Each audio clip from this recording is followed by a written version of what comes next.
السلام عليكم. خلينا نبتدي الحلقة ونقول إن التفكر من طرق معرفة الله، وأنا الصراحة جاي النهاردة وناوي أسألك سؤال.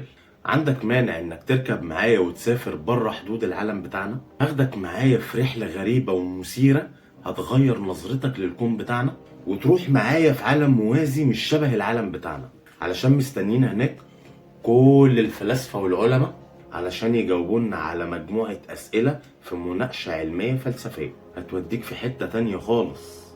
لا، ومش كده بس، أنا وإنت هنبقى رؤساء المجمع دوت ومنظمينه كمان، يعني نقول بالظبط مين يتكلم ومين يقول رأيه. عموما أنا هعتبر اللي أنت وافقت، تمام؟ أوكي، بس معلش يعني اديني فرصتي اللي أنا شواك تاني. يعني تخيل كده صديقي العزيز ان ارسطو وابن سينا والغزالي واينشتاين مستنيينا انا وانت علشان يجاوبونا على اسئله هنتفق عليها انا وانت دلوقتي حالا. جاهز تتفق على الاسئله دي؟ اوكي.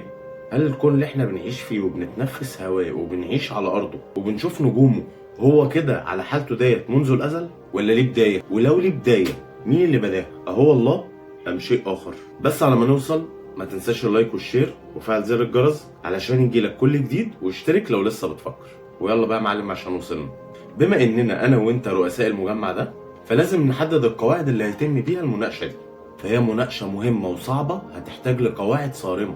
المناقشه ديت فيها كلام فلسفي وفيها كلام علمي. مبدئيا كده المناقشه الفلسفيه هنقبلها كلها بلا استثناء، فهي فلسفه عقليه ومعلهاش حجر. اما بالنسبه للعلم فاحنا هنفرق في قبول كلام العلم بين الفرضيه والنظريه والحياه العلميه. واحنا هنا ما بنقبلش فرضيات علميه ابدا، لكن بنعتمد النظريات العلمية المعترف بيها فقط لا غير، واكيد الحياة العلمية. هعتبر اللي انت وافقتني على آليات المناقشة دي يا صديقي، واعتبر برضو ان انت فكرتني بحاجة كنت هنساها، اني لازم انبه على الحضور ان اي سؤال هنسأله لأي حد في المجمع الجميل ده فإجابته هتلخص افكاره وابحاثه في اجابة السؤال ده. وهنخلي الفلاسفة يتكلموا الاول وبعد كده العلماء التجريبيين. وده ليه؟ علشان كلام الفلاسفة يعتبر رياضة عقلية هتخلي تفكيرنا يتحرك من ثباته وهتخليه مهيأ لاستقبال رأي العلم. وخد بالك الترتيب بالزمن، تمام؟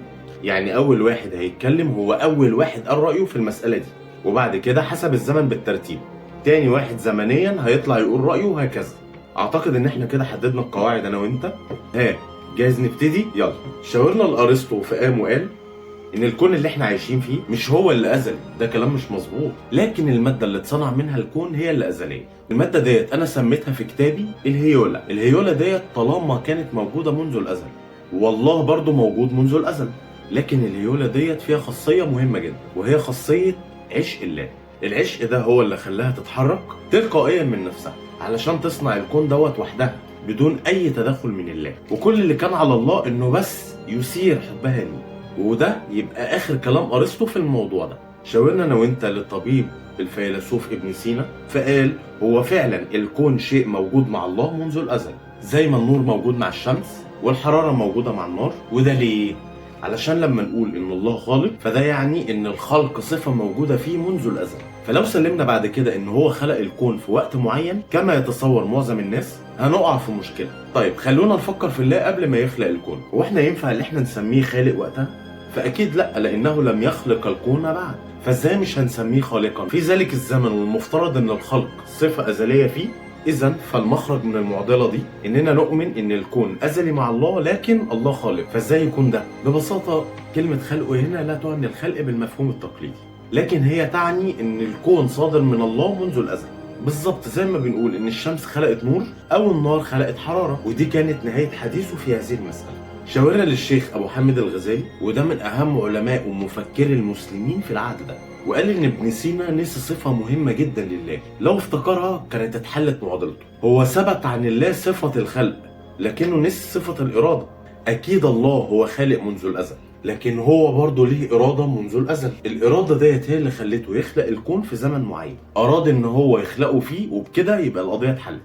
وقعد الشيخ الجليل بشموخ، وقام بعديه ابن رشد وهو من فلاسفة المسلمين في الأندلس وقال تصور ابن سينا باطل، وكأنه بيجعل الله خالق رغما عنه مش باختياره، زي الشمس تصدر نور رغما عنها ومش باختيارها. وبرضه رد الغزالي عليه كان باطل، فهو قال إن الله اختار بإرادته خلق الكون في زمن معين، وده غير منطقي. فقبل ما يخلق الله الكون كان الله وحده يعيش منذ الأزل، والأزل زمن لا متناهي في الماضي.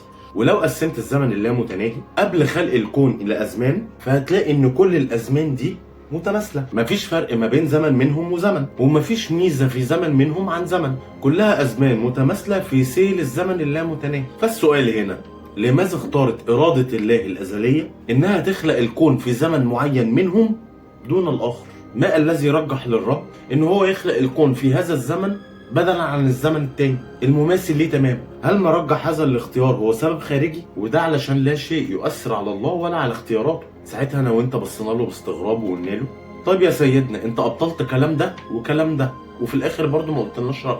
فراح قايل ببساطه هم اثبتوا لله صفه الخلق منذ الازل، لكن كل واحد منهم اتصورها بتصور خاطئ. والصح ان الكون ازلي، لان صفة الخلق عند الله ازلية، واقصد هنا الخلق الحقيقي بارادة الله، مش رغم عنه زي ما قال ابن سينا، وده لا يصح. وما اقصدش برضو ان هو خلقه في زمن معين بارادة ازلية زي ما قال الغزالي، لكن اقصد ان الله يخلق الكون في كل لحظة منذ الازل ولحد دلوقتي. فلو غاب عن الكون طرفة عين لانهار الكون كله. فقام شيخ الاسلام ابن تيمية احد اكبر مفكري المسلمين واهمهم، وقال تصوره ان ابن رشد نجح في ابطال كلام ابن سينا والغزالي بحجج جميلة واهنيه على كده، ولكن هو قعدنا مرة تانية لفكرة ارسطو ان الكون ازلي مع الله، الفرق بس ان هو خلقه عن رغبة منه، بل هو يخلقه في كل ثانية. يعني أبطل ما هو باطل ولجأ بدلا منه إلى باطل آخر. والحقيقة إن أقربهم للحق هو الإمام الغزالي لما اقترح فكرة الإرادة، لكن خطأه كان إنه تصور إن الله خلق الكون بها في زمن معين،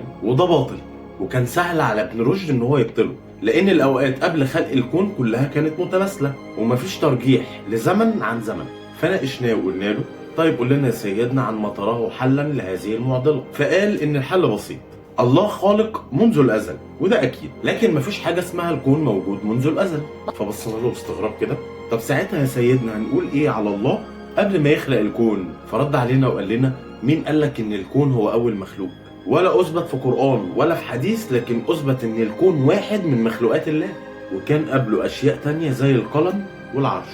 انت بتتصور ان الكون هو اول مخلوق علشان هو اللي حواليك وبتعيش فيه، لكن ده غير صحيح. لكن الله خلق قبليه كذا وكذا لحد ما نوصل لأول مخلوق، وقبل أول مخلوق كان الله وحده ولم يكن معاه شيء، كان ولا يزال متصفا بصفة الإرادة، لكن مش الإرادة اللي فهمها الغزالي، لكن الإرادة اللي ربنا قال عنها إنما أمره إذا أراد شيئا أن يقول له كن فيكون. يعني إذا أراد شيئا فإن هذا الشيء يكون مباشرة وفي الحال دون تأخير إلى وقت معين كما افترض الغزالي. فبعد أن كان الله وحده فشاء إن هو يخلق أول مخلوق، فانخلق أول مخلوق في التو والحال، ثم شاء أن يخلق ما بعده فانخلق لحد ما شاء الله أن يخلق الكون فانخلق الكون. واحد مننا أنا وإنت دلوقتي يجي يسأل ابن تيمية إن معنى اللي أنت بتقوله ده يا شيخنا إن مفيش خطة لله سبحانه وتعالى وهو يفعل ما يريد فقط، أو بمعنى أصح ألا يخطط الله لأمور ستحدث في المستقبل في أزمنة معينة لتحدث مثلا؟